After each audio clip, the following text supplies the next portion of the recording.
Se tiver alguma Aí, dificuldade, por exemplo, de internet, me avisem que eu ligo o celular e dou carga ao computador, está bem? perfeito, tudo bem. Eu agradeço a presença, boa tarde, eu agradeço a presença do Gonçalo e de todos que estão conosco até esse momento, né? Finalzinho do webinário. Alessandro, eu já disse ao Gonçalo que a gente vai fechar com chave de ouro e que Sim, essa é uma sim. responsabilidade dele, muito grande. Ele Ela disse que ele deixou-me ia sair nervoso. correndo. Ele já falou, não, eu acho que eu vou embora. Tanto que até Exatamente. reiniciou meu computador aqui. Então, eu agradeço muito. Peço ao Alessandro, como a gente tem feito essa dobradinha, né? Para que ele, que conhece o Gonçalo, para que ele o apresente, e aí depois já passamos diretamente a fala para ele. Obrigada a todos mais uma vez. Qualquer coisa, eu vou colocar aqui no chat as recomendações que eu sei que são chatinhas, mas que eu sempre faço, porque mesmo assim ainda tem gente que esquece, que não entende, ou que chega depois e não vê. Então, eu vou colocando aqui no chat para vocês. Muito obrigada. Então, boa tarde a todos e bem-vindos ao fechamento, né, com chave de ouro, como a professora Luciane falou, do nosso webinário. Bom, do mesmo modo como eu fiz das outras vezes, eu vou utilizar um texto, né, de introdução ao professor Gonçalo, somente para organizar um pouquinho aqui as ideias, né, e não esquecer as informações, porque pode se esquecer, às vezes, algumas informações, né? Então, vou começar. Hoje temos a honra de ter conosco o professor Gonçalo Fernandes, da Universidade de Trás-os-Montes de Alto Douro, uma instituição de ensino superior de excelência localizada no norte de Portugal, na histórica Vila Real, uma cidade que se encontra em uma região de belas paisagens, com um povo simpático e acolhedor, produtora de um dos melhores vinhos do mundo, já que de suas vinhas origina-se o vinho do Porto. Bom, a minha primeira notícia de Gonçalo Fernandes foi por intermédio do professor José Borges Neto, da UFR, né, referindo-se ao seu interesse a respeito da Idade Média portuguesa. Passaram-se alguns anos e em janeiro último tive a oportunidade de conhecê-lo pessoalmente, né, quando de uma viagem de pesquisa que fiz a Portugal.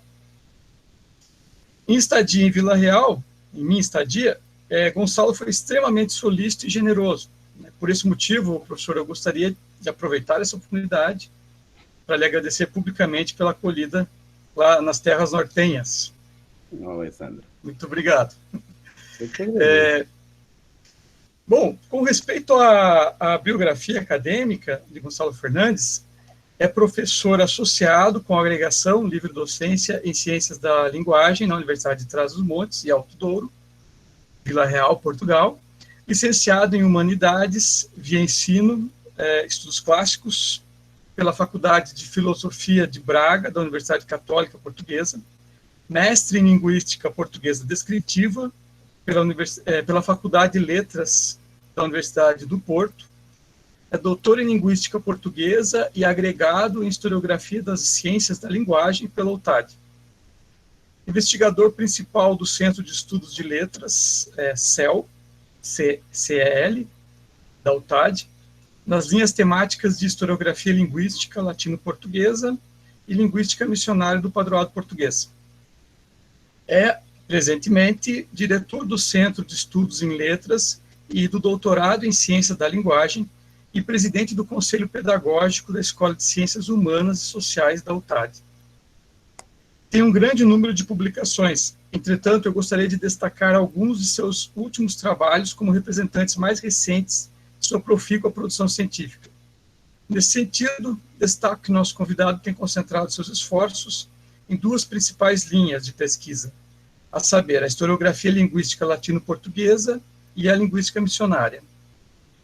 Relacionadas à primeira dessas linhas, cito as seguintes publicações. De 2020, a Ars Minor Acobacense de Donato, da imprensa da Universidade de Coimbra. De 2019, a Sintaxe na Primeira Gramática Humanista de Portugal, da Universidade de Valência, Publicações pela Universidade de Valência. De 2017, Sources of the Notabilia, 1427, a medieval handwritten grammatical treatise from the Portuguese monastery of Alcobaça, está na Folha Linguística. De 2015, nós temos Notes on 14th and 15th Century Linguistic Studies in Portugal, que é publicação da Nodus Publicationem, de Münster, né?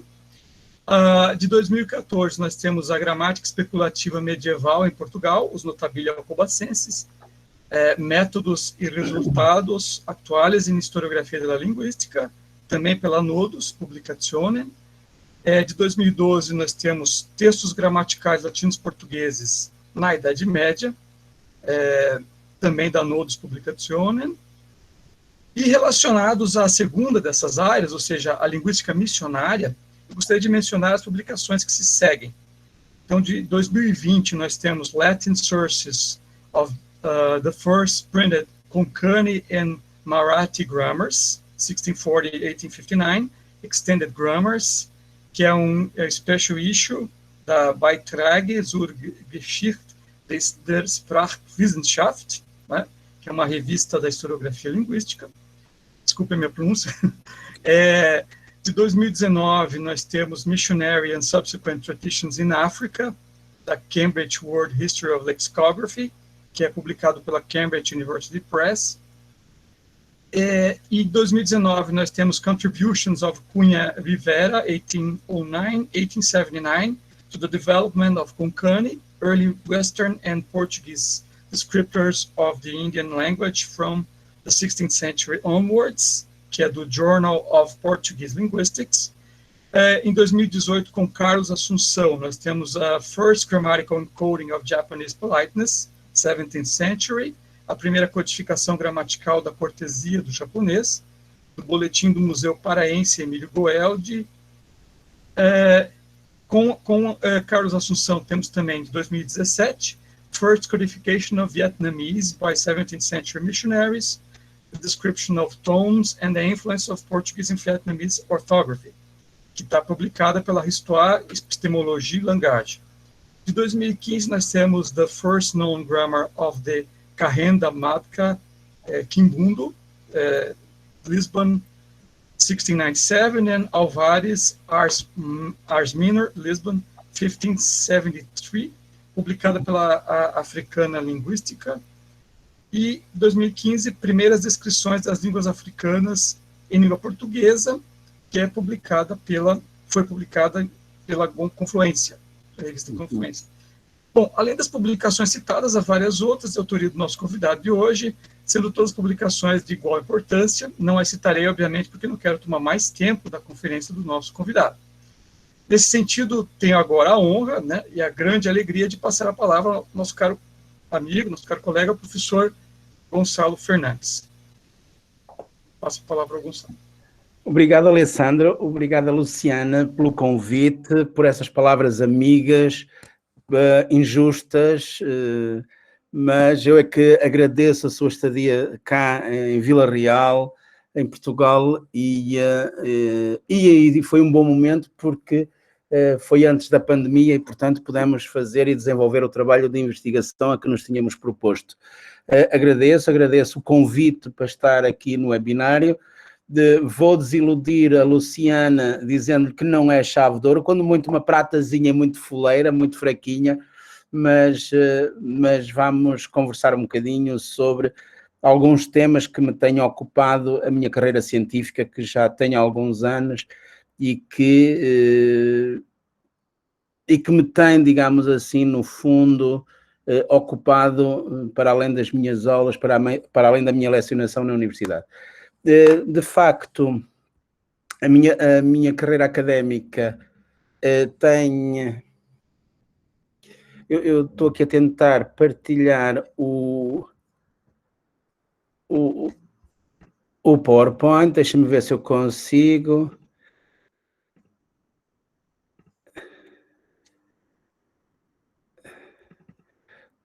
Se não tiver a partilhar, por favor, me avisem, tá bom?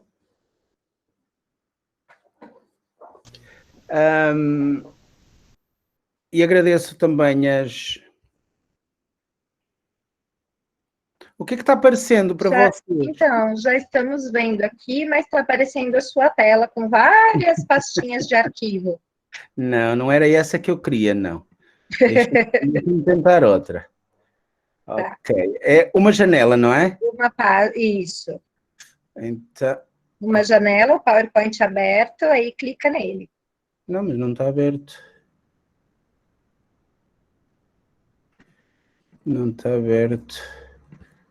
Ah.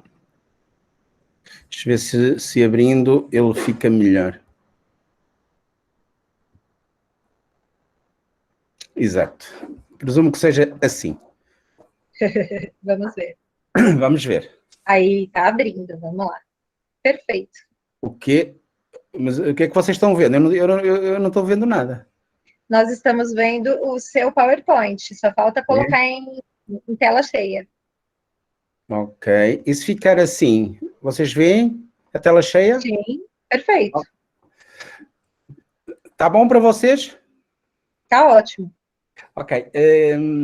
Queria agradecer também a presença dos colegas que estão, dos estudantes de pós-graduação, dos professores, por perderem a grande parte do vosso precioso tempo a vir-me ouvir falar da historiografia da linguística na formação dos professores de português, fundamentalmente aqui em Portugal. Uma coisa muito simples, eu sei que vocês já tiveram alguns webinários sobre esta temática e, portanto, eu vou destacar algumas ideias sobre a historiografia linguística, mas não vou desenvolver muito porque não quero ser fastidioso para vocês.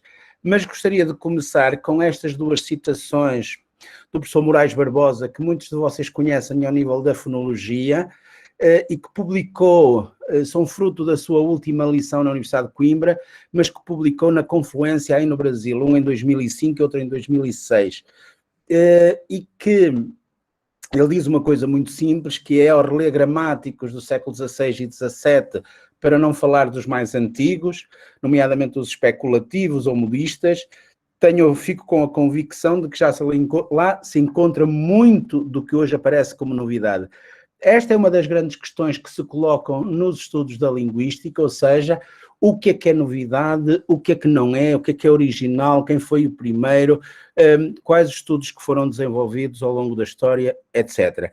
E depois diz mais, porque isso é uma questão que nos tem ocupado a nós linguistas, que é a discussão quando começa a linguística, se começa de facto no final do século XIX, se começa a meados do século XX, se começa com Saussure, se começa com Chomsky, se começa com comparativismo, e o professor Moraes Barbosa diz que opõe-se à ideia de que a linguística começou no finais do século XIX com o comparativismo, não começou no século XX nem com o Saussure, nem com o Chomsky, e que a construção do pensamento linguístico é um contínuo, sem dúvida pontuado por momentos mais ou menos significativos, e que, portanto, o que está para trás desses momentos históricos importantes, sem dúvida absolutamente nenhuma, merecem também ser estudados. Queria referir que o professor Moraes Barbosa nunca foi um historiógrafo da linguística, mas estas palavras caem como cereja no topo do bolo, digamos assim, para nós que somos ou que estudamos nesta área. Eu trago particularmente esta questão do efeito Mateus, porque é uma designação dos anos 60 do século XX, de 1968, que Robert Merton, nos Estados Unidos, baseado na parábola dos talentos, pensou no efeito Mateus. Em síntese, a parábola dos talentos, se recordam da passagem bíblica, e em que o Senhor dá 5 talentos a um, 3 talentos ao outro e 1 talento ao terceiro. O que teve 5 duplicou, o que teve 3 duplicou, o que teve 1 manteve o mesmo, enterrou, guardou, etc. Aqui numa perspectiva diferente, ele diz em ciência, muitas vezes o que é que acontece? Acontece que aquele que tem mais notoriedade, aquele que leva os 5 talentos, muitas vezes também leva a fama desproporcional de que é o descobridor de outras teorias, de outras questões, de outras... por exemplo, ele fez a análise e o estudo a partir de teses de doutoramento, não, de prémios Nobel, e que as pessoas, depois deles terem a fama, de terem... até fugiam de colocar o seu nome em artigos, porque as pessoas pensavam que ele ia, imaginem, em terceiro, quarto ou quinto lugar num artigo, e as pessoas pensavam, bom, ele faz isso por humildade, não, ele é que é o verdadeiro autor, etc.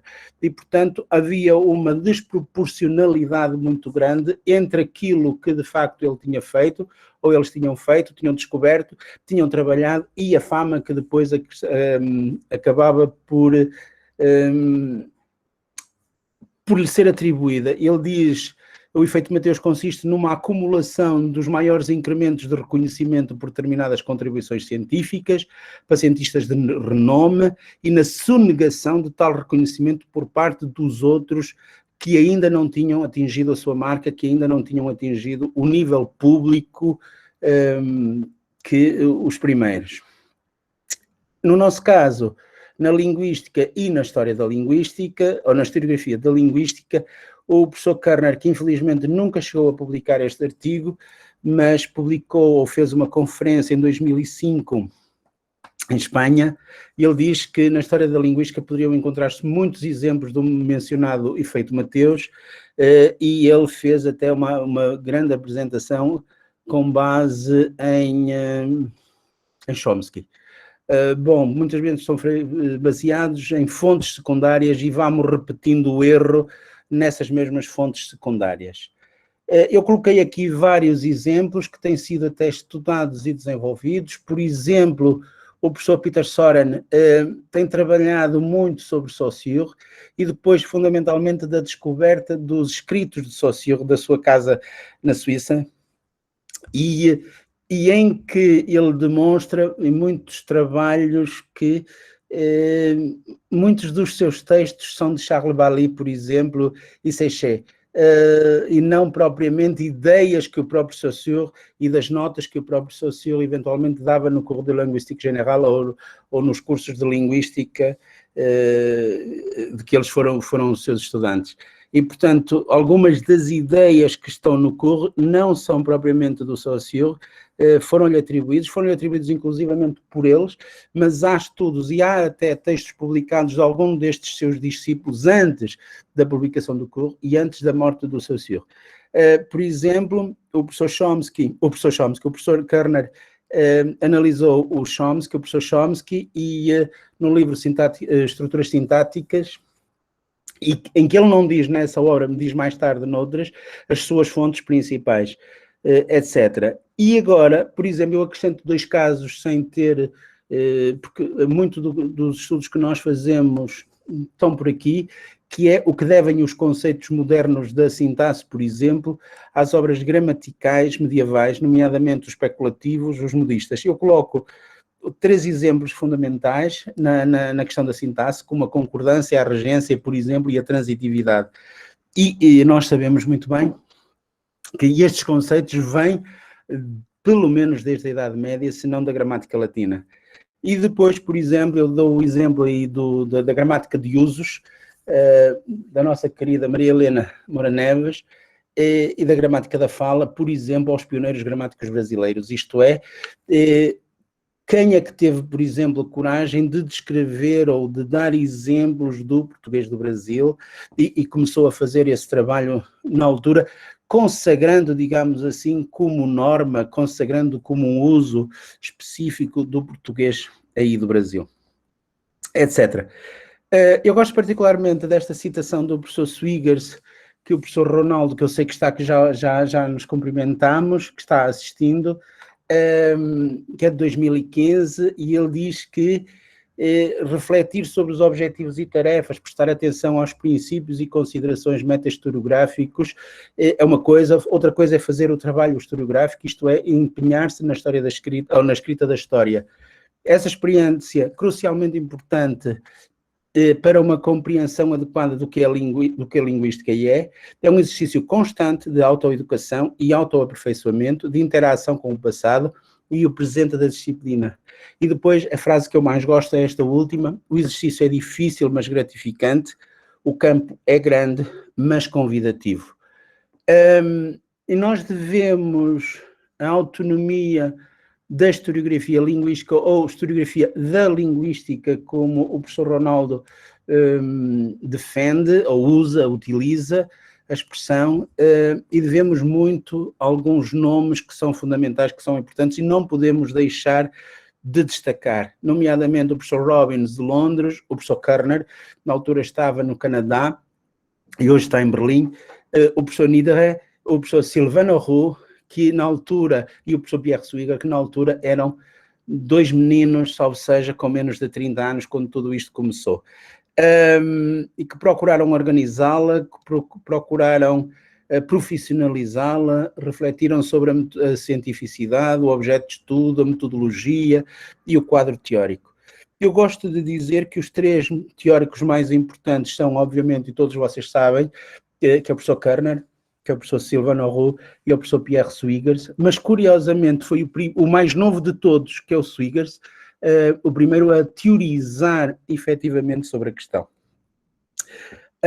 No entanto, já em 1974, quando começou a Historiografia Linguística, a revista, que vamos falar a seguir, ele diz que no primeiro número de 74, nós damos a fundação da revista em 1973, mas o primeiro número é de 1974.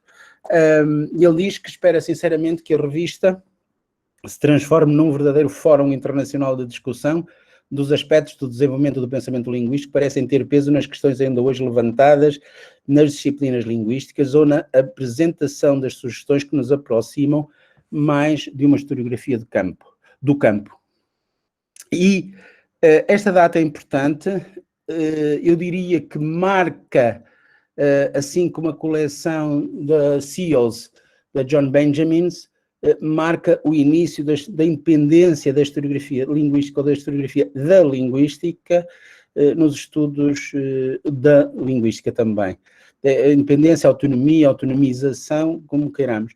Eu apontei aí revistas neste momento dedicadas em exclusividade ou quase em exclusividade à historiografia linguística, embora algumas delas tenham outros temas de linguística histórica, mas fundamentalmente, e as datas que aí aponto são as datas da fundação, era a questão da historiografia linguística de 73, quando ela é de 74, o primeiro número é de 74, mas ela foi fundada em 73, pelo antiquário, pelo professor Kerner, obviamente, que também fez um acordo com um jovem antiquário livreiro holandês de Amsterdão chamado John Benjamins, e por isso também essa minha homenagem, ele ainda está vivo também, embora ele já não trabalhe na empresa, são as suas filhas que lá estão. De qualquer maneira, temos a Histoire Epistemologie Langage, temos em Resuite a newsletter, curiosamente depois passou a chamar-se Bulletin, mas o primeiro número de 1984, janeiro de 1984, tem a designação de newsletter, as Beiträge, o Boletim da Sociedade Espanhola, que é de 96, a Revista Argentina, que é exclusivamente online, e a Language and History, que começou em 2009, e normalmente também é tida como tendo começado em 2010, mas o primeiro número, de facto, é em 2009, que é o sucedâneo da Henry Sweet, da newsletter da Associação ou da Sociedade da Henry Sweet Society for the History of Linguistic Ideas. E são, de facto, marcos decisivos na historiografia linguística. Daqui decorre uma organização também do professor Kerner, que no Canadá, em Ottawa, em 78 organiza o primeiro Congresso Mundial da História das Ciências da Linguagem, o famoso ICLES, que teve já 14 realizações a nível mundial. Tenho aqui uma falha de numeração. E a primeira, então, foi no Canadá em 78. Nessa altura, o professor Swigers não participa, ele é um jovem de 20 e poucos anos, mas já vai participar no segundo em Lille, em França, organizada pelo Sylvain Roux, etc. Depois tem o resto da história. Queria destacar aqui esses três que estão em negrito, que é o nono, que é organizado em São Paulo, as Campinas, daí no Brasil, em 2002. pela professora Cristina Altman, não só, mas também. Queria destacar o que nós organizámos aqui em Vila Real em 2014 e o que está em cima da mesa, que é o 15, não é o 14, como diz aí, que é de Milão, que era para ter sido em agosto, devido à pandemia ficou adiado para 2021 e não sabemos, como há bocadinho no pré-mate estávamos conversando, não sabemos se vai ser possível realizar, se não, como é que vai acontecer por causa da pandemia. A ver, vamos, daqui até agosto ainda temos algum tempo, etc. Eu trago também, e a seguir vocês vão perceber porquê, as associações internacionais dedicadas à historiografia da linguística e com datas de inauguração e com datas de começo das suas atividades. Desde 1978, em que o professor, não foi o primeiro presidente, mas o professor Sena Van Oru trabalhou e fundou em 1978, antes do ICLS de 78 precisamente, para que quando chegasse ao ICLS no Canadá, ele fosse como membro da direção, tenho a impressão que o cargo dele era secretário, mas da direção da Sociedade de História e Epistemologia das Ciências da Linguagem de França. É a primeira associação mundial dedicada à historiografia da linguística. Temos Henry Sweet em 84, por nomes muito importantes, alguns já falecidos, 87 a americana, Studienkreis é de 88, que é uma pequena associação que é para dedicar-se, digamos, ao estudo das ciências da linguagem, claro, como diz o nome, mas é uma associação muito pequena, digamos, e os sócios são, no fundo, os participantes nos congressos anuais. 95, a Sociedade Espanhola, está agora a comemorar, ou irá comemorar no próximo ano, os 25 anos. Em princípio, o Congresso da Sociedade Espanhola será em Valência e será realizado em março, não sabemos se vai ser nem se não. Temos a mexicana, temos a do Pacífico, da Austrália, que foi fundada, é uma pequeníssima associação, mas começa a ter alguma importância, alguma relevância naquela zona do Pacífico. E temos na Geórgia a George Aklevediani Society for the History of Linguistics, a GASHOL. E por último, não passa de um pequeno clube, de uma pequena organização, eu não tenho data de fundação porque ela não existe, aqui assediada no Norte de África, mas gostávamos muito que essa associação, chamemos assim, que esse clube científico pudesse dar de facto os primeiros passos e transformar-se numa verdadeira associação, mesmo que venha a ser uma associação muito pequena, como é a Associação do Pacífico, por exemplo, mas os primeiros passos são sempre difíceis nestas organizações. Por último, temos aqui 3 centros de investigação dedicados à historiografia linguística. Eu começaria pelo Centro da Historiografia Linguística da Universidade de Lovaina, onde o professor Ronaldo esteve com o professor Swigers, em que o presidente é o professor Swigers, precisamente. Temos o CEDOR aí no Brasil, aí na Universidade de São Paulo, e em que neste momento é dirigido pela Olga Coelho, e que foi durante muitos anos pela Cristina Altman. Temos o CEL aqui em Vila Real, aqui no TAD, e temos em Itália uma coordenação intersocietária da história do pensamento linguístico e semiótico. O porquê de trazer estas associações e estes centros de investigação? É que estamos numa fase de proposta que era para ter sido discutida em agosto no ICLS de Milão, da possibilidade de criarmos uma associação internacional para a história das ciências da linguagem com estes sócios todos. Portanto, os sócios das sociedades, os sócios das associações, mais os centros de investigação, por forma a conseguirmos mais financiamento, mais visibilidade internacional, captar mais interesse de estudantes de pós-graduação, de mestrandos e doutorandos, fazer mais teses nesta área, promovermos a nível internacional a disciplina, tem toda uma série de vantagens. as associações e os centros continuariam a ter a sua independência total e absoluta, mas era uma forma de nós, por exemplo, conseguirmos mais facilmente candidatar-nos a grandes projetos de investigação internacionais. Nós sabemos, pelo menos aqui na Europa, se não formos à União Europeia, se não formos às verbas de investigação da União Europeia, não conseguimos verbas para continuarmos, digamos assim, a financiar novos doutores, novas áreas de investigação, etc. Os dinheiros nacionais são cada vez menores para este efeito, no caso concreto aqui da União Europeia, e portanto só numas candidaturas internacionais, só indo, digamos assim, à União Europeia é que podemos de alguma maneira aspirar a ter alguma importância. E há projetos que podem ser ganhadores.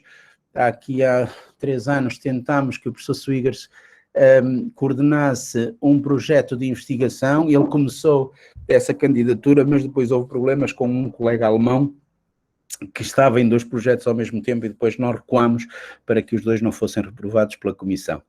Ok, este é o nosso grande objetivo nesta questão. Eu não vou desenvolver, obviamente, os grandes princípios nem do professor Körner, que todos conhecem, o princípio da contextualização, o princípio da imanência, o princípio da adequação. Também não vou destacar as grandes ideias do professor Sylvain Auroux, mas há 2 ou 3 que se calhar vale a pena ser sistematizadas, nomeadamente quando ele fala da revolução tecnológica, que foi a escrita, que foi a descoberta da escrita, eu diria mais que foi a descoberta da linguagem humana, e é uma das grandes revoluções tecnológicas, de facto, da humanidade.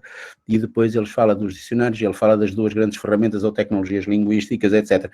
Há um outro conceito que eu não coloquei aqui, que é muito importante para uma das áreas que nós muitas vezes, uma das áreas que eu vou falar a seguir, que é a linguística missionária, que tem a ver com a grammaire latine étendue, que é a gramática latina estendida e é a transposição, digamos assim, da metalinguagem, da metahistoriografia, do latim para as outras línguas e para a codificação das outras línguas. É um conceito de Sylvain Auroux que vai perdurar nos estudos da linguística por muitos anos.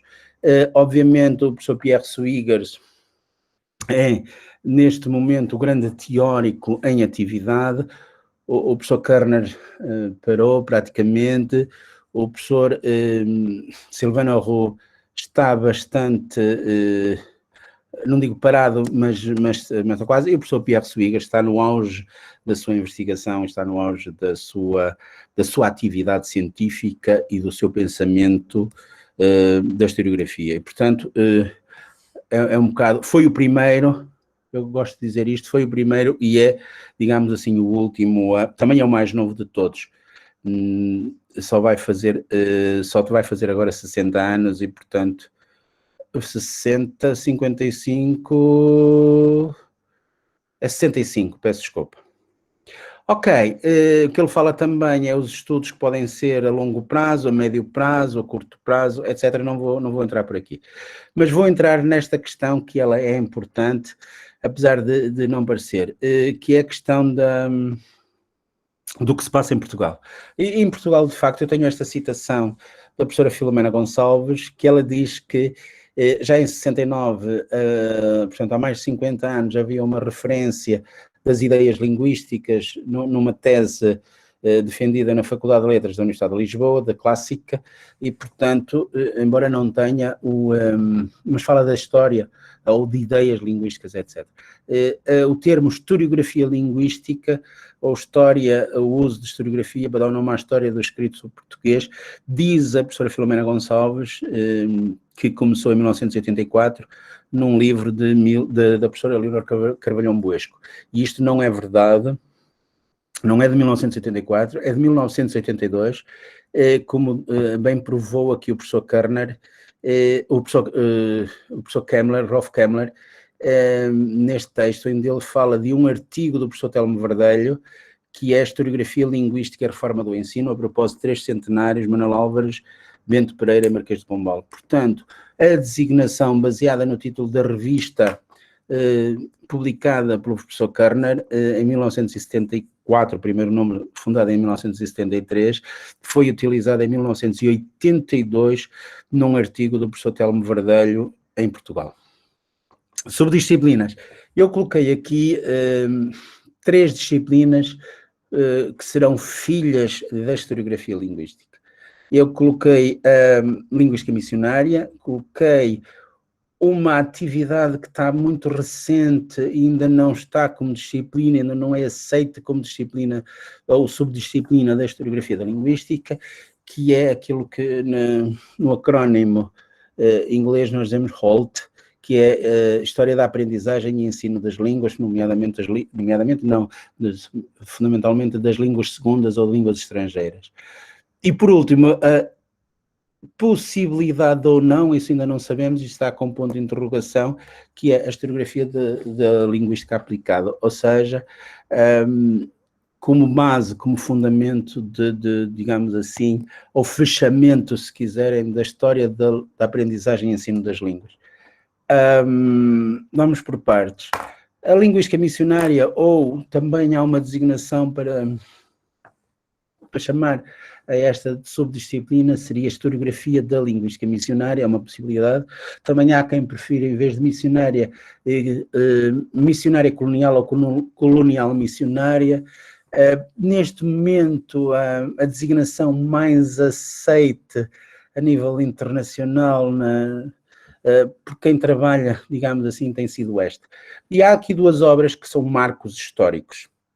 Um é de 1969, ainda a disciplina não existia, que é uma descrição digamos assim, da linguística missionária na zona do Canadá, portanto, na Nova França, que é do Vítor Anzelli. E do Soares Roca, em 1992, aqui em Espanha, que é a linguística missionária espanhola, que é na zona do México. Inclusivamente, este colega daqui deixou a atividade científica, o José Luís Roca, e nunca mais publicou nada de relevante. Já tentámos, inclusivamente o México ofereceu-lhe uma cátedra lá por causa deste trabalho pioneiríssimo que fez, ele não aceitou. Continua aqui a trabalhar na zona do Oviedo, e largou completamente a atividade científica. Ok, mas interessa-me particularmente as palavras que diz o professor Klaus Zimmermann, que não é uma pré-história, não é uma parte da pré-história da linguística, mas, pelo contrário, é uma parte essencial da história das ciências da linguagem, e especialmente da linguística aplicada. A questão da linguística aplicada aqui é importante por causa da nova designação. Ok, aqui este texto é o que é uma gramática missionária, uma pequena definição que me parece importante, mas que é contradita a seguir por Otto Swartz, e que diz que é a descrição de uma língua particular, criada como parte de um trabalho missionário por missionários não nativos. É uma gramática pedagógica e sincrónica, que abrange fonologia, morfologia e sintaxe, baseada em dados provenientes principalmente de um corpus oral. Mas, isto é já de 96, mas depois, em 2011, o Otto Swartz diz que nem todas as gramáticas são estritamente pedagógicas, muitas vezes dão informações não pedagógicas irrelevantes. Nem todas as gramáticas são sincrónicas ou estritamente sincrónicas. A mudança da linguagem por vezes tratada, discutida, do discurso do velho e do novo. Além disso, nem todas as gramáticas cobrem todos os subcampos, etc. Mas há uma coisa que é a utilidade prática, que é na última frase, ou penúltima frase, que diz: os missionários tinham razões muito claras para adotar uma abordagem mais prática, talvez aquilo que hoje poderíamos chamar de empírica, uma abordagem empírica, à escrita das gramáticas e à compilação de dicionários. O seu principal objetivo era comunicar com a população local e ensinar-lhes, no caso concreto desta obra, porque trata sobre a linguística missionária portuguesa, era a fé cristã e a fé católica, mas há obviamente outro tipo de descrições noutras línguas, etc. O papel do historiógrafo do texto do Klaus Zimmermann, que eu vou passar à frente, que é também uma descrição muito grande, chamava só a atenção para a parte final, onde ele diz: estudar a linguística missionária, por exemplo, atual, contemporânea, século XX e XXI, e comparar, por exemplo, a protestante com a católica, para ver as grandes diferenças que se fazem. A outra subdisciplina que eu coloquei, que ainda não está como subdisciplina, mas eu trago aqui 2 ou 3 datas que podem ser importantes. Uma é de 1948, que foi a fundação da revista Linguística Aplicada, portanto Applied Linguistics, que faz parte hoje, foi fundada na Universidade de Michigan em 1948 e, portanto, foi dedicada ao ensino das línguas, nomeadamente das línguas estrangeiras. Mas faltava, e tem sido uma lacuna muito grande, o estudo da história do ensino das línguas, e tem, obviamente, tem havido associações, que eu tenho a seguir também num slide a seguir sobre essa questão, mas tem havido associações, etc. E surgiu um grupo de trabalho que organizou e que tem-se dedicado a este assunto, nomeadamente esta rede de investigação Towards the History of Modern Foreign Language Teaching and Learning, e que organizou o primeiro workshop na Universidade de Nottingham em 2012, nascendo a subdisciplina Holt que referi há bocado. Eu não sei se chegou a nascer, se nasceu e vai se manter, é muito recente, portanto reparem que não tem 10 anos, enquanto, por exemplo, a linguística missionária nós podemos dizer que terá sido em 2002, 2003, o primeiro congresso da linguística missionária nasceu na Noruega, em 2003, o segundo, curiosamente, é no Brasil, é em São Paulo, em 2004, e por aí fora. E, portanto, este ano, em 2020, ainda aconteceu, antes da pandemia, mas foi no resvés, ali mesmo da zona da pandemia, em março, e foi na Argentina, aí ao lado. Ok, as várias associações, eu não coloquei as datas de fundação, porque achei que eram irrelevantes, mas temos a história do ensino das línguas no Brasil. Temos a Associação Internacional para a História do Francês como Língua Estrangeira ou Língua Segunda, temos a Associação Portuguesa, temos um centro interuniversitário também para o ensino em Itália, temos do inglês no Japão, curiosamente, Sociedade para os Estudos do Inglês, do ensino e da aprendizagem do inglês no Japão, temos na Alemanha. E a minha pergunta final, que eu deixo aqui no fim de todo, é: estaremos em vias da defesa ou do estabelecimento de uma historiografia da linguística aplicada? Sim ou não, não sabemos. Adivinhar é proibido. Na questão da formação dos professores, e é o tema, digamos assim, mais relevante que nos traz aqui, ou que em que eu quero refletir mais um bocadinho com vocês. Tenho aqui um erro, já reparei, que é, houve uma declaração de Bolonha entre os líderes políticos dos países da União Europeia em 1999, e em que se procurou, desde essa altura, sistematizar, uniformizar, potenciar os graus, os diplomas dos vários países da União Europeia. A pergunta que se fazia na altura é: porque é que uma licenciatura em Portugal tem que ter 5 anos, e porque é que uma licenciatura em França tem que ter 3, na Alemanha tem que ter 3 ou 4, na Inglaterra tem que ter X, essa era a questão fundamental. E então estipularam-se, houve um processo negocial muito forte, tem o Acordo de Praga, tem o Acordo de Bolonha, tem etc. E procuraram-se, digamos assim, estabelecer graus, digamos, equivalentes automáticos. E criou-se aquilo que nós chamamos hoje a contabilização de créditos a nível da União Europeia, é aquilo que se chama ECTS, European Credit Transfer and Accumulation System, e que não como o crédito tradicional é baseado na tipologia de aulas e no número de horas a que os alunos, os estudantes têm que assistir, mas na hora de trabalho que efetivamente ou não o aluno tem que ter para desempenhar determinadas funções para conseguir ter sucesso numa determinada unidade curricular, isto é, numa determinada disciplina.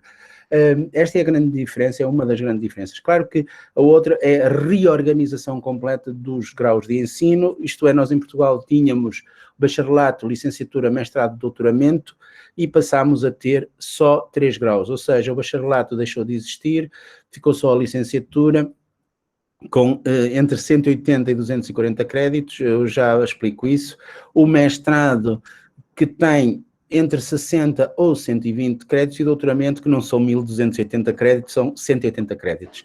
180 ECTS. Este é o erro que eu referia-me há bocado. E porquê? Porque a lógica é de que cada ano tem 60 créditos, 60 ECTS, 30 por semestre, e, portanto, uma licenciatura pode ser entre 3 e 4 anos, mas se for uma licenciatura de 4 anos, o mestrado a seguir será de 1 e não será de 2. Ok? E, portanto, por isso é que pode ter um mestrado de 60 créditos e não, mas para isso tem que ter uma licenciatura de 4 anos. Acontece isso, obviamente. Há casos em que não era possível fazer isto, não era possível ter, e, portanto, não é possível. Por exemplo, vamos imaginar medicina. Medicina não é possível ter uma licenciatura de 3 anos. Não é possível formar um médico com 3 anos. Então, formava-se em 5 e passou a ter mestrado direto. Portanto, há determinadas engenharias também. Portanto, esta foi uma das grandes diferenças que ocorreram aqui na União Europeia. Portanto, os cursos de formação de professores em concreto, na altura, tentámos fazer isto em 2006, porque a lei saiu, este decreto que refiro aqui, 74 de 2006, de 24 de março, ainda tentámos adequar os cursos para o ano letivo seguinte. O nosso ano letivo termina, como dissemos há bocado, em junho, julho, e em setembro, outubro, começa o ano letivo seguinte. Ainda fizemos algumas adequações dos cursos para começarem com o formato Bolonha ainda no ano letivo seguinte, conseguimos. No caso dos mestrados em ensino, tentamos que eles fossem mestrados diretos, ou seja, mestrados, aquilo que nós chamamos mestrados integrados, ou seja, sem o grau anterior de licenciatura, mas o governo não aceitou que nenhuma universidade portuguesa fizesse isso, ou seja, para ter o grau, para ser formação de professoras, tinha que ter um grau inicial de licenciatura, 180 créditos, 180 CTS, e um mestrado especificamente em ensino com 120 ECTS ou 120 créditos. Isto implicava uma mudança de pensamento, uma mudança filosófica organizacional completa. Porquê? Porque isto implicava que as licenciaturas frequentadas fossem direcionadas já para aquele mestrado e não formar-se, digamos assim, com um curso de banda larga e depois poder fazer um curso via ensino. É evidente que alguns ficam pela licenciatura, não precisam de fazer, nomeadamente quem faz por gosto e não precisa dessa atividade profissional, mas no fundo para se formar um professor de português precisa de 120 anos. Eu fiz alguns levantamentos da legislação e para aceder aos mestrados, por exemplo, de português do terceiro ciclo de ensino secundário, eu não sei como é que se chama ensino secundário aí, eu acho que o terceiro ciclo é ensino médio, que é até ao 9º ano de escolaridade, incluindo os estudos primários, e o ensino secundário são os 3 últimos anos antes de entrar na universidade. Não sei as equivalências aí no Brasil e, portanto, peço desculpa por essa questão. E os cursos para formar professores de português têm que ter entre 80 e 120 créditos na área do português em concreto, em específico. Podem ser nas ciências da linguagem, pode ser na literatura, pode ser na cultura portuguesa, mas tem que ter, a lei não impõe que tem que ter X em ciências da linguagem ou linguística e X em literatura e X não, é em português. Ok? Por exemplo, para formar professores do ensino de português no ensino médio, portanto, terceiro ciclo do ensino básico no ensino secundário, tem que ter, sozinhos, sem outra combinatória qualquer, tem que ter 120 créditos em estudos portugueses. Ficando 60 créditos ao livre-arbítrio, digamos assim, das instituições e dos próprios estudantes. Se for uma combinatória, por exemplo, para estudos clássicos, já pode ir, por exemplo, português e latim, já pode ir entre 80, ter no mínimo 80 créditos a português, por exemplo, ou 100, e, obviamente, depois, ao contrário, que é para dar os... se for ou 40 e 60, por exemplo, em latim e estudos clássicos. Isto significaria que, por exemplo, se tivesse 80, tinha que vir aos 60 de estudos clássicos, para dar 140, e se fosse 100 ECTS em português, seria ao contrário, seria 40 em estudos latinos e clássicos, ficando 40 créditos para outras áreas de opção, por exemplo. No caso concreto das combinatórias português-espanhol, português-francês, português-alemão, português-inglês, etc., no terceiro ciclo de ensino secundário, a combinatória é basicamente a mesma, só que com pequenas diferenças. São 80 a 100 ECTS em português, mas já não são 40 a 60 em latim e estudos clássicos, mas 60 a 80 ECTS na segunda língua ou na língua estrangeira. Eu comparei, fiz alguns estudos comparativos relativamente às áreas e à partição das áreas, por exemplo, aqui na UTAD, em dois cursos, não, em duas variantes do mesmo curso, que é a licenciatura em Línguas, Literaturas e Culturas, que é o que vai dar a formação específica para o ensino do português, se assim os estudantes assim quiserem. E no caso dos estudos portugueses, maior em estudos portugueses e menor em estudos ingleses, portanto, na comparação, teríamos 60 créditos obrigatórios em linguística, 60 em estudos literários, 42 em estudos culturais, 6, que é uma unidade curricular, uma disciplina em filosofia, depois opcionais 12. Isto dá precisamente os 180 créditos. No caso do maior em estudos portugueses e menor em estudos culturais, que também tem grande adesão e dá perfeitamente para os alunos ingressarem na via ensino, tem 42 créditos, portanto há aqui uma diminuição de créditos na área da linguística, mas depois tem, que é para, digamos assim, aumentar nos estudos culturais. Ok? E, portanto, dá aqui uma pequena diferença. Comparativamente a isto, quais são as unidades curriculares ou as disciplinas da área da linguística? Nós temos as obrigatórias, Introdução aos Estudos Linguísticos, Laboratório de Produção Discursiva Textual, Morfologia, Sintaxe, Estilística, Retórica, Semântica, Pragmática e História da Língua, ou seja, não tem aqui nenhuma obrigatória da área da historiografia da linguística, mas depois na opção nós temos a linguística textual, temos o Laboratório de Produção Discursiva 2, temos a História do Pensamento Linguístico Português, e cá está, e aqui nós conseguimos colocar uma cadeira da historiografia da linguística, temos a variação geolinguística do português europeu e temos uma da linguística missionária, que é a única que existe em Portugal neste momento, que é Expansão Marítima Portuguesa e Contacto Interlinguístico. Ela existe as opções são as mesmas, há outras, mas da área da linguística são as mesmas e funcionam em ambos as variáveis, digamos assim, as especialidades do mestrado. Do mestrado da licenciatura, peço desculpa. No caso concreto do menor em estudos culturais, temos aqui uma nova unidade curricular, que ela é muito interessante, é muito importante, e não conseguimos que ela entrasse como obrigatória na outra por causa da existência das línguas, porque as línguas, o inglês, no caso concreto, entram como sendo na área das ciências da linguagem, portanto, da linguística. E, portanto, todas as cadeiras de inglês são catalogadas como sendo da linguística e, portanto, foi difícil. Nós não temos a área de estudos anglísticos, por exemplo, nem de estudos franceses, nem nada. Portanto, as unidades curriculares de língua estrangeira entram na área de científica ou disciplinar, ou pedagógica, mas fundamentalmente na área científica disciplinar das ciências da linguagem. Mas conseguimos, nos estudos menores, porque tínhamos uma folga maior, porque não tínhamos a questão das línguas tão obrigatórias, ou não tínhamos, passaram a opcionais, que não estão aqui, mas passaram a opcionais, e temos então a questão da ciência linguística em Portugal.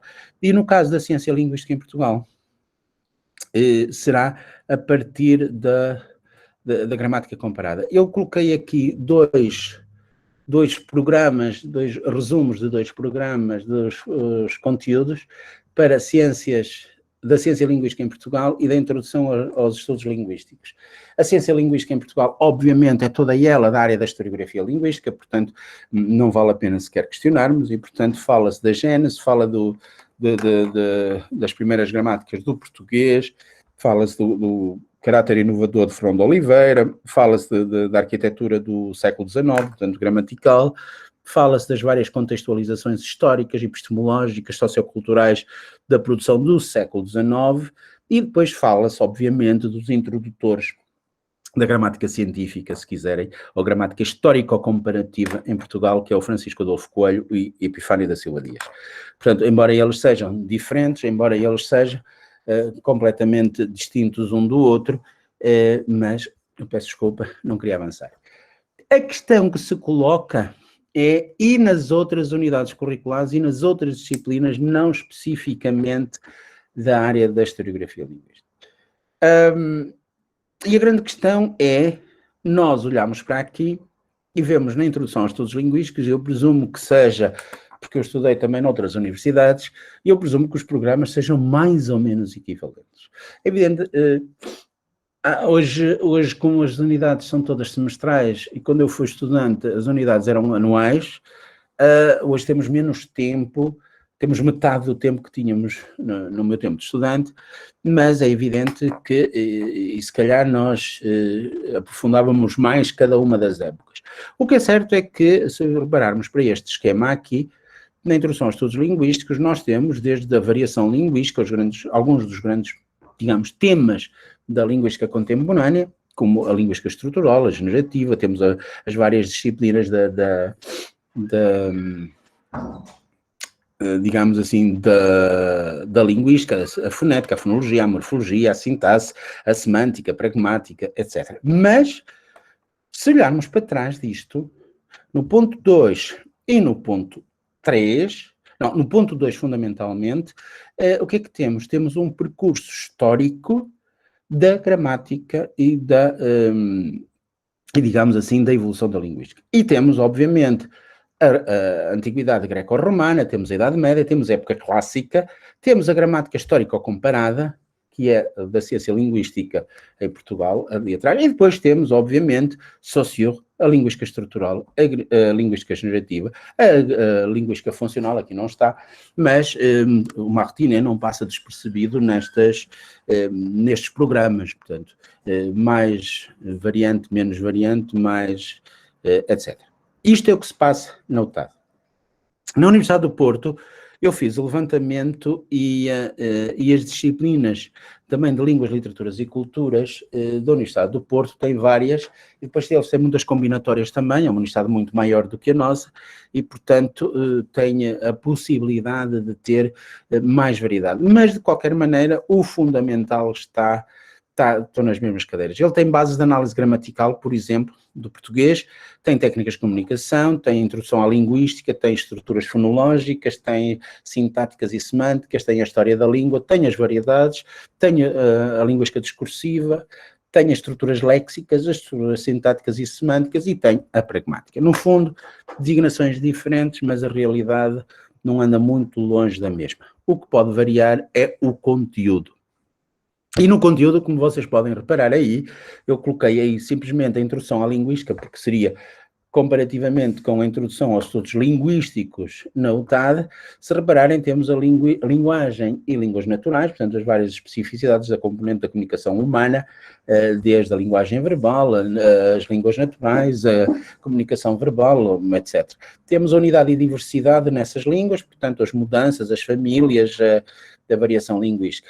Temos as distinções clássicas, a linguística, a língua, a linguagem e a linguística, temos vários níveis e depois temos breves noções da área, enquanto que nós desenvolvemos mais a parte histórica, aqui não, tem a fonética, a fonologia, a semântica e a pragmática, que depois, obviamente, serão desenvolvidos em anos seguintes.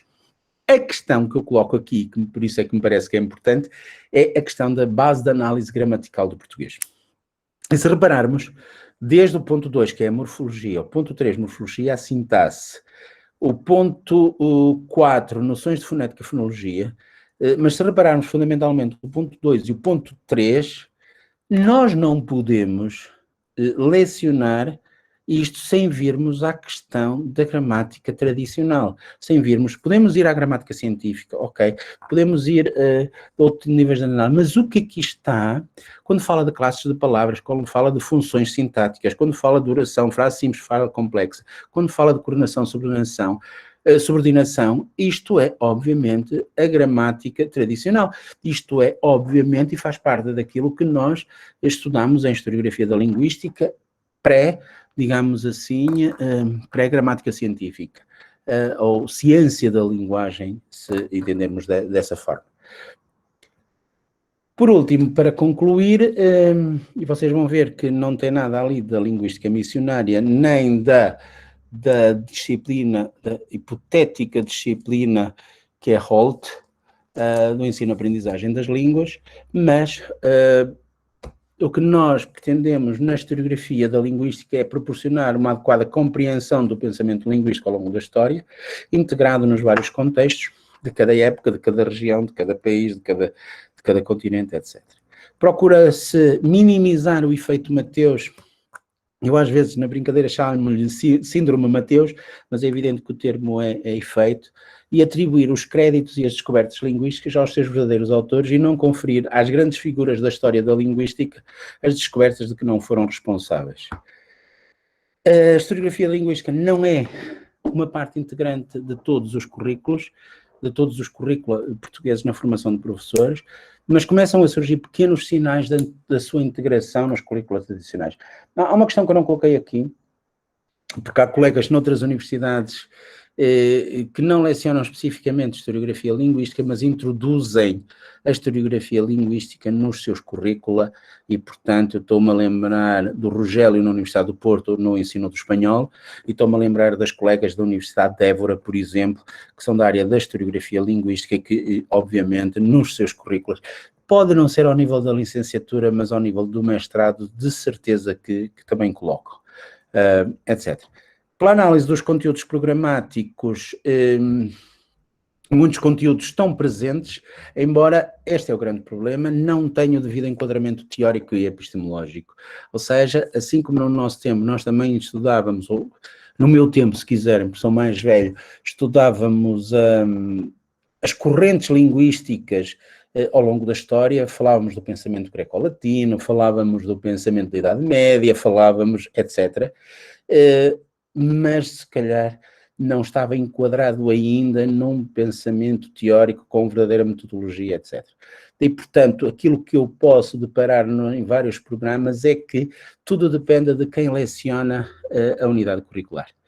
Ok, com a adesão de vários professores, esta é uma questão que me parece de alguma maneira relevante, de alguns professores portugueses à história de Holt, à história da aprendizagem e ensino das línguas estrangeiras, denota-se algum questionamento sobre a metodologia adotada nos processos de ensino-aprendizagem, fundamentalmente das línguas estrangeiras. Isto é, qual é o método que funciona melhor, qual é o método em que os alunos mais evoluem, qual é o método de ensino-aprendizagem melhor para os estudantes. É evidente, nós hoje falamos muito do método direto, falamos muito do método natural, mas até o século XIX e princípios do século XX, nós falávamos do método gramática-tradução.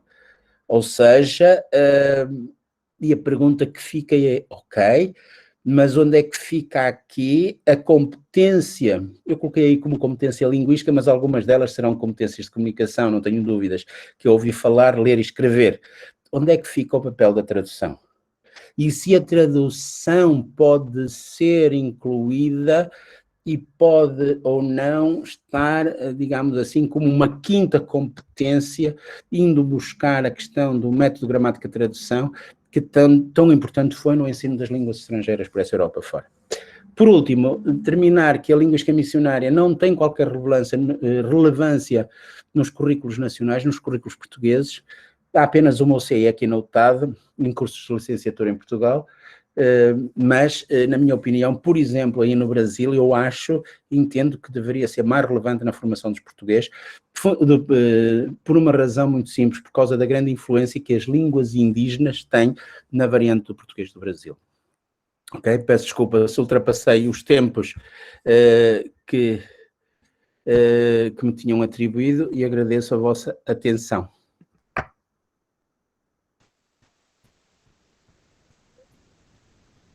A gente que agradece, Gonçalo, muito bom. Não ultrapassou tempo algum, ao contrário, foi super rápido. Essa é a dificuldade, quando eu sou super rápido, vocês não me entendem. Eu tenho certeza disso. E não tem nada de prata, uma prata, como prata é que você falou? Qualidade. Não lembro mais. Não, O Ronaldo tem uma pergunta aqui no chat. Ele falou, te cumprimentou também, Gonçalo. Você conversou com ele e ele fez alguns comentários aqui, conforme você foi falando. Depois, se você quiser, a gente manda isso para você. E, de todo modo, eu vou ler, ou você quer falar, Ronaldo? Você quer que eu faça a pergunta ou você quer falar? Eu? Tá.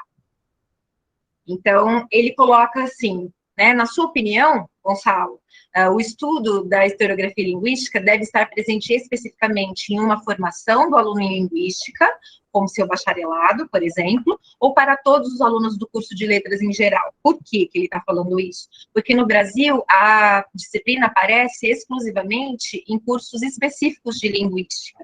Ele até coloca que ele inclui algo de história nas disciplinas mais gerais de linguística, porque ele dá aula em curso de letras. Mas na pós-graduação, sim, né? E aí ele dá uma disciplina de historiografia linguística e tal. E os alunos ficam surpresos, como nunca ninguém falou aquilo para eles antes. Exatamente. Então, ele queria um pouco que você comentasse sobre a questão da formação. O mesmo problema temos cá em Portugal, portanto, não é diferente. Nos cursos específicos de linguística, é evidente que se a colega tem sensibilidade, tem investigação na área, é evidente que vai integrar nos seus currículos, que vai integrar nos seus conteúdos programáticos. O grande problema é que somos muito poucos em Portugal a trabalhar nesta área. Eu diria que somos, fundamentalmente, pouco mais que uma dúzia de pessoas. E isto é muito limitativo. Somos aí uns 7, 8 aqui na UTAD, somos uns 4, 5 na Universidade de Évora, há o Rogério na Universidade do Porto e mais uma outra colega que fazem algum trabalho, e pouco mais. Quer dizer, essa é a nossa grande dificuldade, é não termos massa humana, massa crítica que trabalhe na historiografia da linguística. E esse, de facto, é a grande dificuldade. Agora, que os conteúdos da historiografia da linguística estão presentes em muitas das unidades curriculares dos cursos de linguística, nos cursos de letras, é evidente que sim. Mas são passados, como se calhar eram no meu tempo de estudante, de uma forma abreviada, sem a metodologia adequada e sem a investigação por trás a sustentar isso.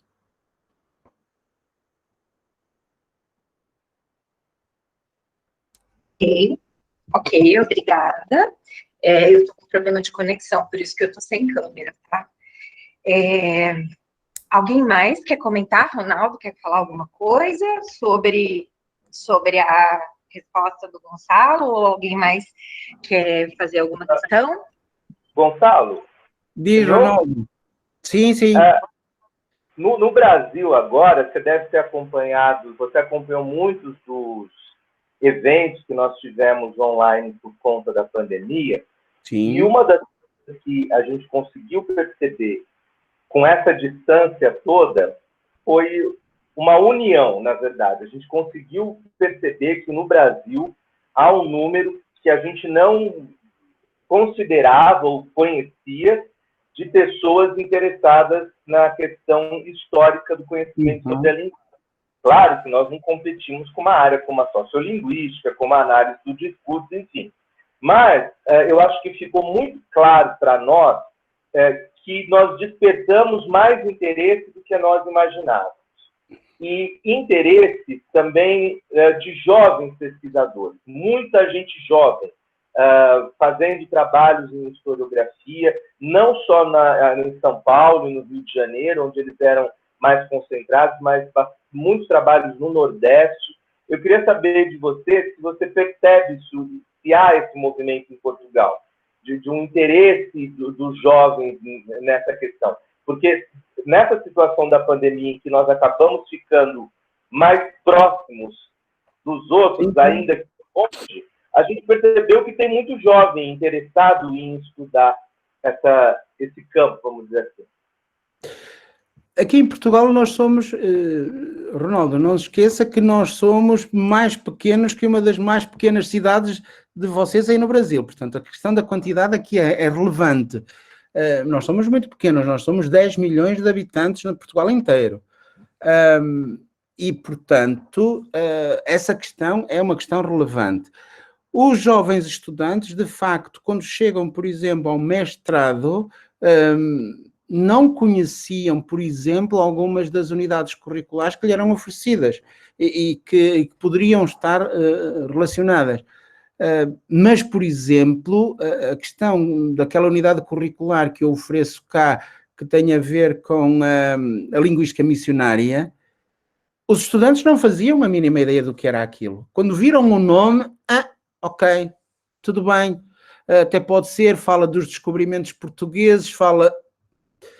Mas não conheciam, não estavam sensibilizados para a importância disso. E quando chega ao doutoramento, ao doutorado, que temos uma unidade curricular, uma especialização em historiografia linguística, isso temos, muitos deles nunca ouviram falar, que vêm de outras universidades, nunca ouviram falar, e nós fazemos uma sessão de apresentação das várias possibilidades da linguística textual, da linguística aplicada, da teoria da linguagem, da historiografia linguística, e portanto eles ficam, olha, pode ser interessante, olha que até se calhar pode encaixar naquilo que eu gostaria de investigar no futuro, etc. Portanto, há um desconhecimento ainda muito grande, mas há uma questão que a pandemia não veio ajudar, aqui em Portugal não veio ajudar essa questão. Nós integramos-nos muito nos vossos webinários, por exemplo, e isso nós assistimos bastantes, e aqueles que você foi anunciando, eu, o Carlos, Assunção, o Rolf Câmara, temos tentado participar. Às vezes não é possível, porque, por exemplo, em horário laboral nós não temos essa possibilidade, depois vamos assistir às gravações, etc. E isso foi, de facto, muito, muito bom. Mas só agora, eu diria que há 2, 3 anos a esta parte, é que os sincrónicos, os linguistas sincrónicos, começam a reconhecer o nosso trabalho. Ou seja, começam a dar-lhe, eu diria, importância, dizer, bom, porque até há uns anos esta parte, o que é que acontecia? Eram uns gramáticos, estudavam umas gramáticas e tratavam de alguma maneira, de uma forma pejorativa, ou seja, não eram sérios, não eram científicos, não era. Porquê? Porque a maioria deles, infelizmente, ou felizmente, são generativistas. E, portanto, estão muito ligados e só é linguística aquilo que é gerativismo ou generativismo. Tudo o que sai fora deixam de ser.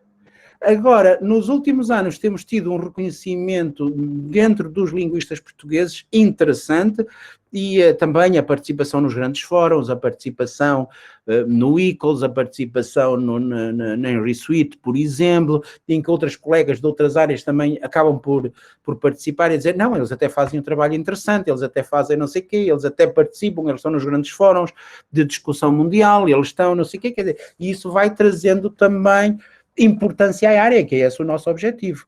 Ao tentarmos constituir aquela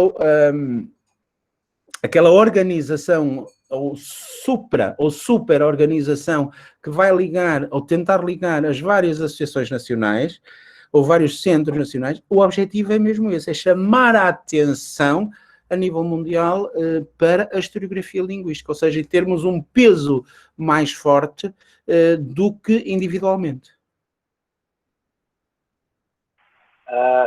Talvez seja na hora da gente pensar numa sociedade luso-brasileira de historiografia da linguística. Olha, que eu já pensei nisso, e inclusivamente lancei um repto aos amigos de Buenos Aires para pensarem numa associação lá. Atenção, porque de facto o grande problema é isso levava-nos a ter um trabalho de organização, por exemplo, de convénios anuais, por exemplo, ou de 2 em 2 anos, por exemplo, nem que fosse, e neste momento, como temos o CEDOC-AI, como temos o CELCA, portanto já nós estamos organizados de alguma maneira e, portanto, não ficamos fora desse movimento que estamos a tentar criar. Mas, por exemplo, a Argentina não tem, a única parte da língua espanhola neste momento que está em cima da mesa é no México, portanto fica muito longe.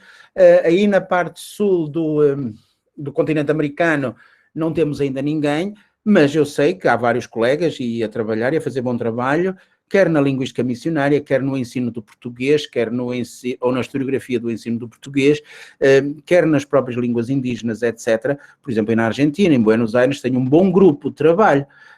E nós gostávamos muito de que eles se organizassem para, portanto, com este atraso devido à pandemia, se calhar vamos ter surpresas muito interessantes desse campo. Mas luso-brasileiro, sim, sem dúvida nenhuma.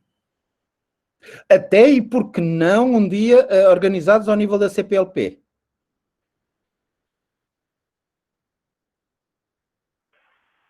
Se tudo der certo, conversaremos sobre isso em junho, hein? Eu espero que sim. Perfeito. Obrigada, Ronaldo. Alessandro, quer fazer 2 questões? Gonçalo, eu tenho, na verdade, eu pensei, nesse meio tempo, eu pensei mais uma. São 3. 3 questões. Ótimo. Então, eu gostaria de começar com uma bem geral, e depois uma um pouco mais específica e uma outra bem específica. 3, assim. Okay.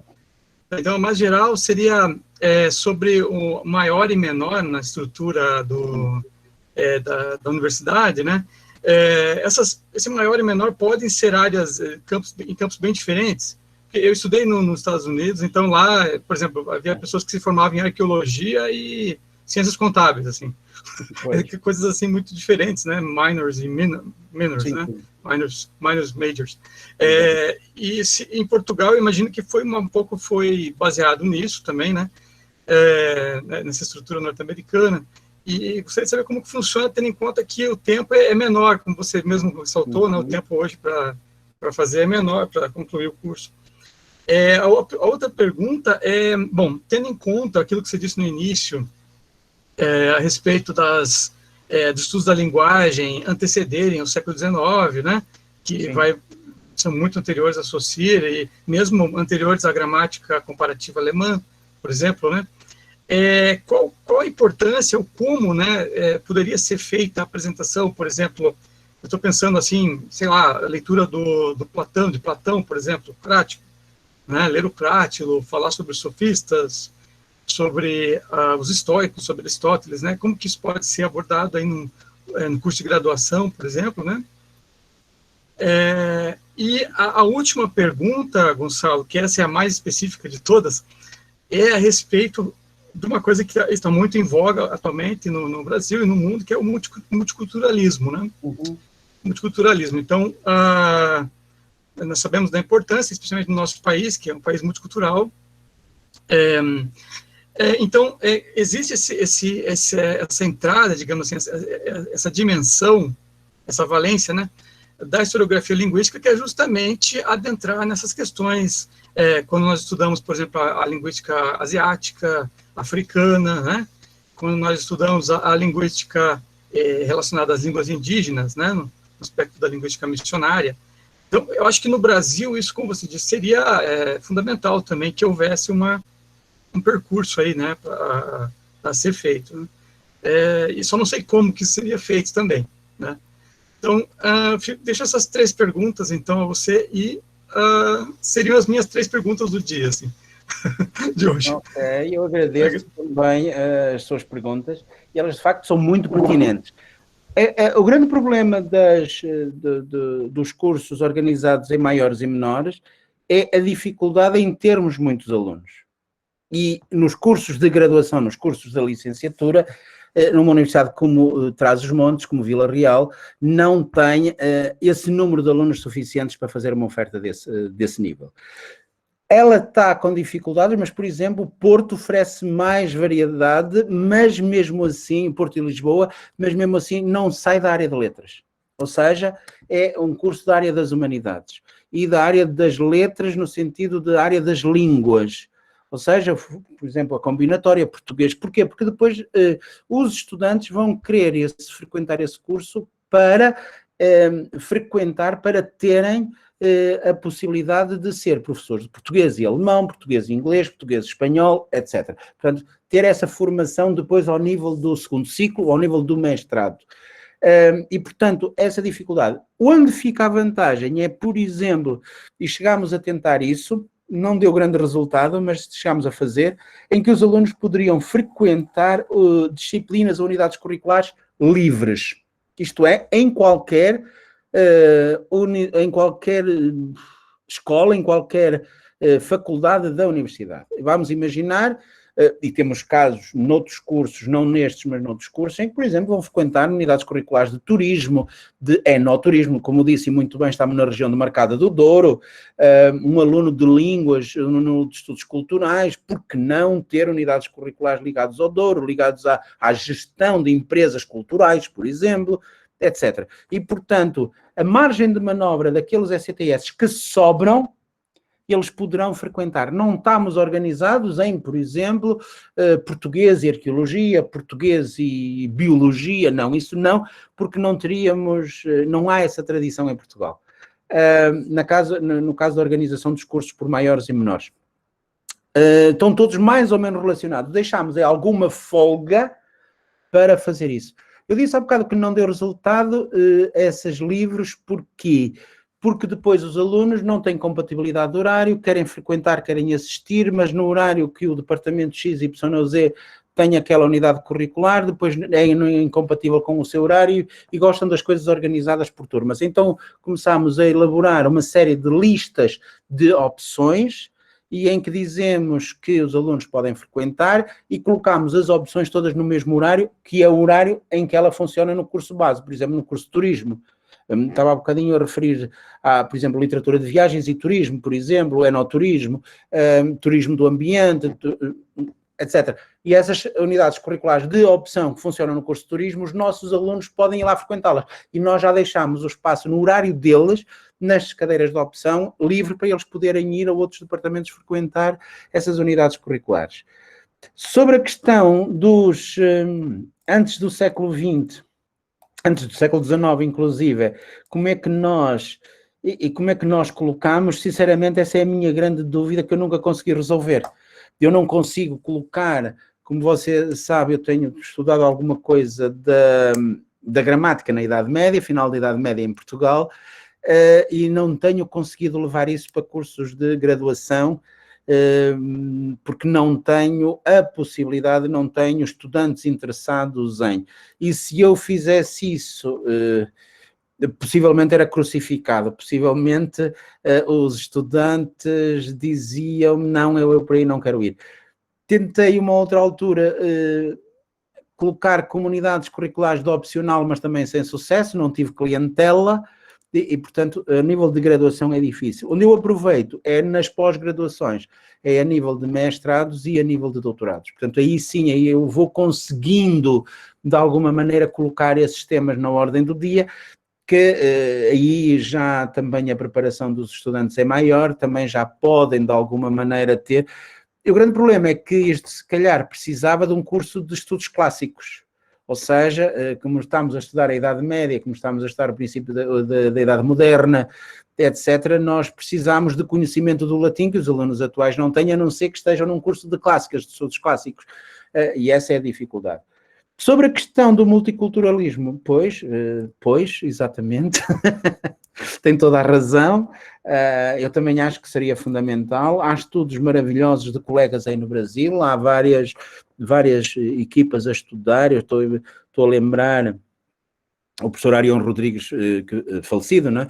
Mas que tinha um bom trabalho, um excelente trabalho a nível das línguas do Tupinambá, ou derivadas do Tupi-Tupinambá, e tinha uma escola, e, por exemplo, a Carlota Rosa, no Rio de Janeiro, trabalha sobre as línguas africanas. Temos colegas em São Paulo a trabalhar sobre o japonês, e até agora, com a descoberta do dicionário do japonês, estiveram em Tóquio também a fazer essa apresentação. Temos colegas nesse multiculturalismo que você falou e que é fundamental. Agora, como fazer para colocar isto a nível da graduação? Chamar-lhe simplesmente linguística ou historiografia linguística missionária não vende, mesmo como unidades, como disciplinas de opção.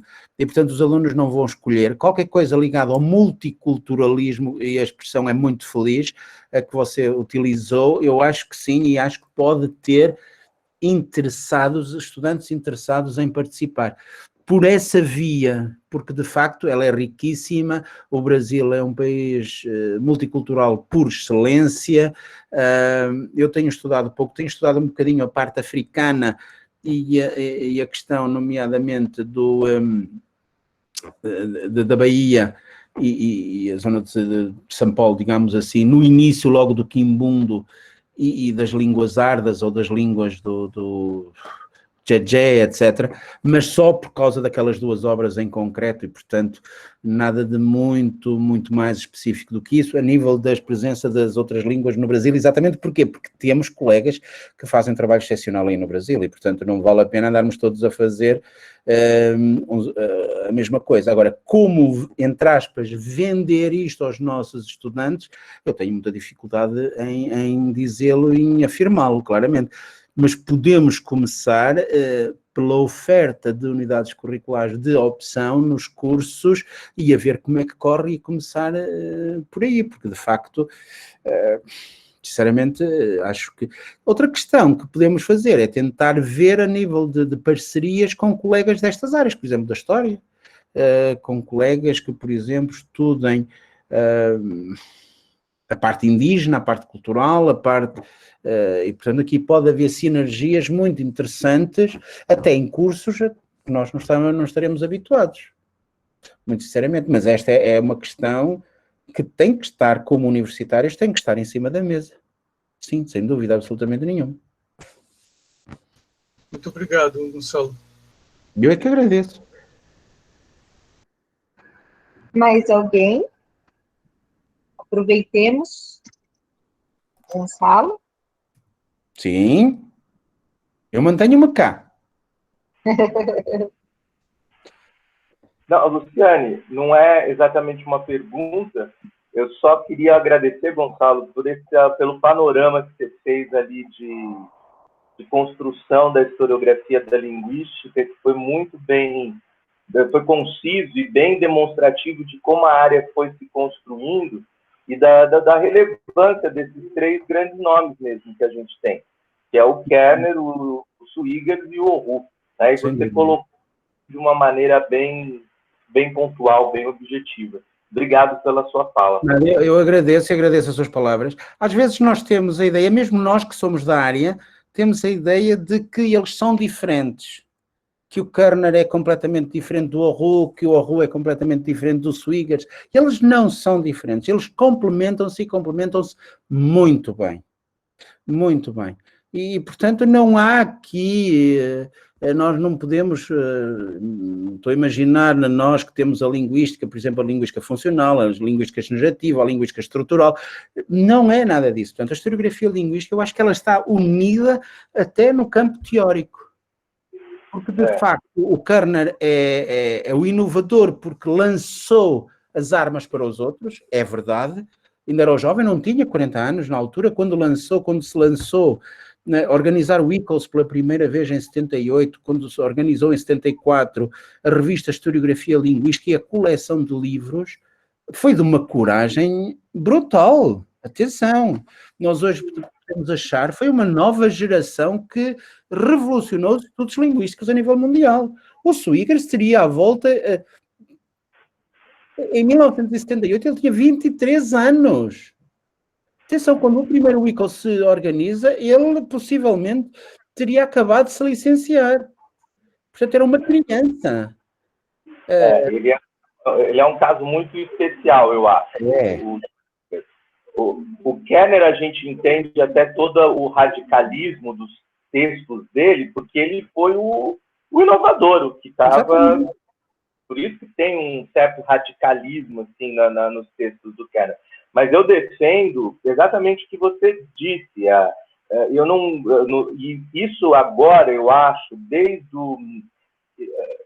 nós temos conseguido, acho que aqui no Brasil, principalmente por conta do trabalho da Marli, que você conhece, Marli Leite da USP, que as duas áreas que no Brasil foram consideradas por questões outras de política acadêmica e questões sociais, como áreas absolutamente opostas à história das ideias linguísticas e à historiografia da linguística, a gente tem conseguido, eu acho, principalmente por conta da Marli, mostrar que são áreas confluentes, né? Que lá na década de 90 no Brasil criou-se uma cisão absurda entre essas duas áreas que nunca houve nos áreas de origem delas. Eles sempre trabalharam juntos. O Roux tem uma série de textos em coletânea com o Kerner, eles estão sempre próximos a algo que no Brasil não se refletiu num primeiro momento. Mas eu vejo com muito bons olhos assim, esses diálogos futuros com os pesquisadores no Brasil da história das ideias linguísticas. Eu acho que aqui no Brasil a Marli tem um papel fundamental nessa confluência toda. Sim, também me parece que você tem razão aí. Eu não conheço bem a realidade aí, tenho grandes amigas, como você sabe, a Marli, a Cristina e todos os dois grupos, chamemos-lhe assim, não é? Porque no fundo são o grupo Acarniano e o grupo Roux, e você fez a ligação com o Swigers. Atenção, não pode esquecer o Ronaldo, porque de facto tem os dois grupos. Ligado à escola francesa e à escola alemã, já vamos chamar a escola do Kerner a escola alemã, a escola, porque no fundo, ele embora na altura trabalhasse no Canadá, mas é a escola alemã, sem dúvida absolutamente nenhuma, mas depois temos a ponte que foi feita, e foi feita por você, Ronaldo, não descurando, portanto tem esse mérito grande. Mas e se reparar uma coisa, é interessante, porque esta associação que nós estamos a tentar montar agora foi tentada montar em 1978 no primeiro congresso. O Kerner e o Roux tentaram montar esta associação internacional, levaram à primeira Assembleia Geral que participou nesse congresso e não conseguiram. Percebe? O próprio Roux está na comissão de constituição ele discorda de algumas coisas que estão no documento, nomeadamente das línguas oficiais, nomeadamente do financiamento, mas que está tudo ainda numa fase tão inicial, que nós só temos é que dar o passo e constituir. A partir daí, as várias direções, as várias comissões executivas é que têm que organizar o trabalho. E nós sentimos, eu acho que a pandemia foi o ponto que vai fazer com que a associação se crie. Eu acho que é a pandemia. Porquê? Porque vimos a necessidade de quem toma a decisão sobre o Congresso, sobre o ICOLS. Não há ninguém a nível mundial que tome. O ICOLS não pertence a uma associação, não pertence a um centro. O ICOLS é um conjunto de centros que são convidados, que têm uma palavra a dizer, mas que, entre aspas, quem decide são as pessoas que participam no próprio Congresso, são os congressistas. Ok, mas entretanto colocou-se uma pandemia no meio. E quem é que toma a decisão de se realizar, ou melhor, de adiar o Congresso? É a primeira vez na história desde 1978 que o ICOLS é adiado, não se realiza 3 em 3 anos. E, portanto, a necessidade de ter, digamos assim, uma comissão executiva é fundamental nestas alturas. E a pandemia veio mostrar precisamente isso. Ou seja, foi preciso... as colegas que estão, a colega que está a organizar ou que está à frente do Congresso, contactou-nos, as várias associações, o CEL, digamos assim, também é parte, não da organização, porque não é uma associação, mas contactou-nos por causa da Comissão Científica do Congresso a dizer o que é que fazemos. Qual é a vossa opinião? E eu disse muito claramente, a minha opinião é para já adiar um ano e depois logo se vê.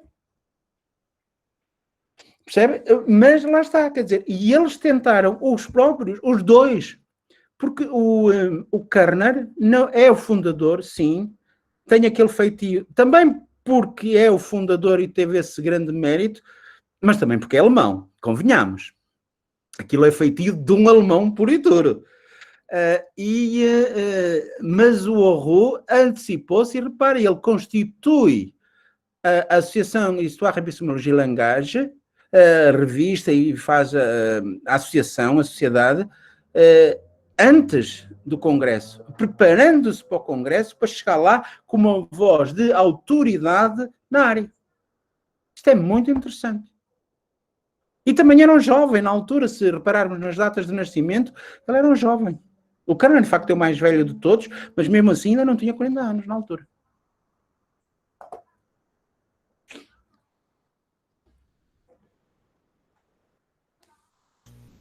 Perfeito. Mais alguém?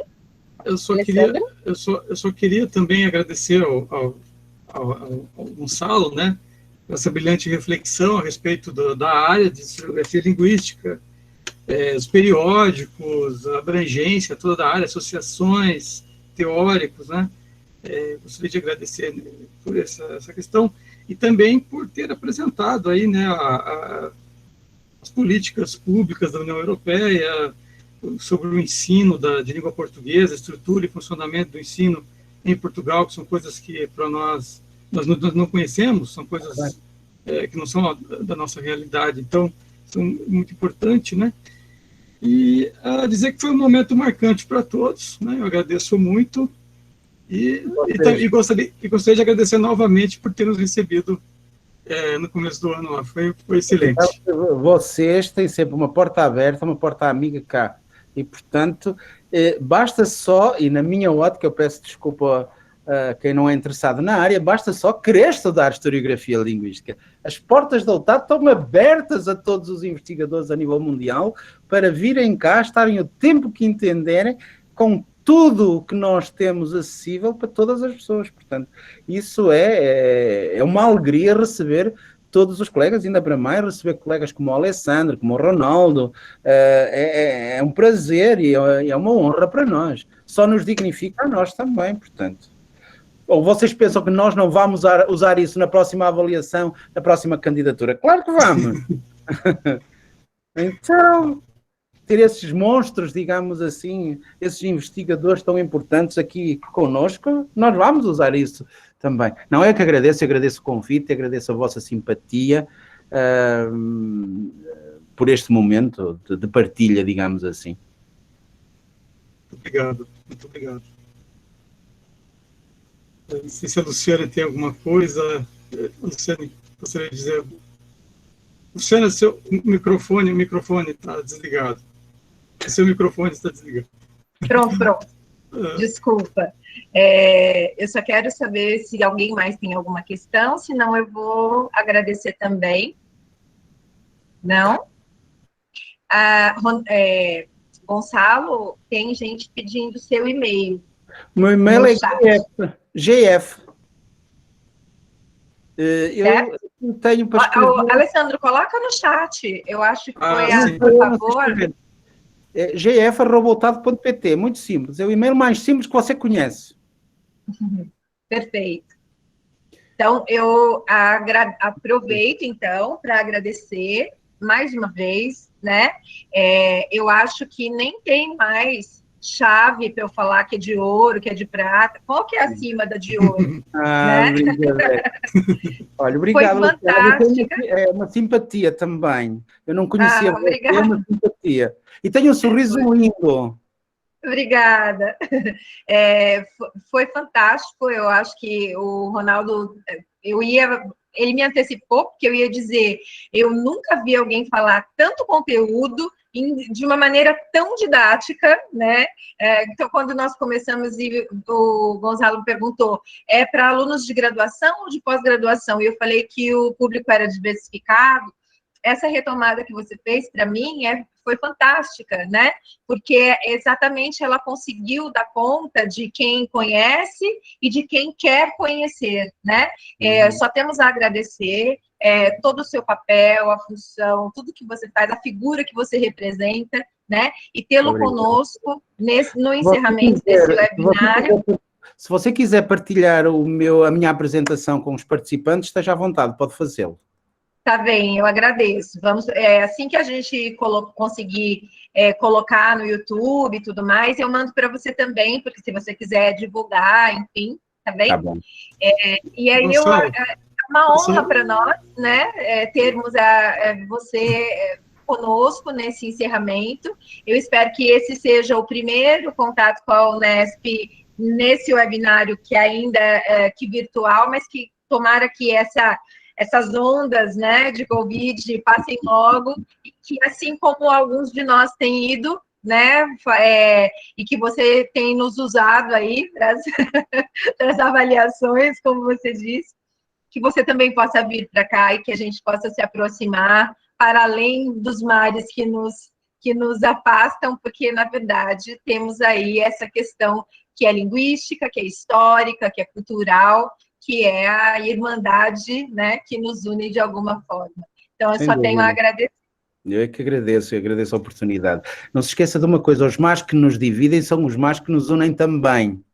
Sim, claro, claro, verdade. Exatamente. E afinal de contas, né, se não fosse ele, né? Perfeito. Nós dois nos Exato. temos aqui. Então, eu encerro por aqui. Eu faria uma conferência final, fazendo um apanhado geral de todo o webinário, mas eu acho que eu estou com um problema de conexão, estou na casa da minha mãe, então estou adaptada, a conexão não é boa. Então, também acho que pode ficar muito cansativo, mais 2 horas, nós já ficamos 2 de manhã, 2 agora. Então, eu encerro nesse primeiro momento, oficialmente, o primeiro webinário para Letras Unesp, agradecendo a todos os participantes, a todos, todo o corpo docente, todo o corpo discente, os egressos, a rede do Prof. Letras, os nossos representantes, CAPES, enfim, e quem sabe, no ano que vem, nós faremos um segundo, talvez mais global, em rede, de fato, como parte do programa nacional. Muito obrigada a todos. Obrigado e parabéns pela iniciativa. Obrigada. Adeus, adeus, adeus.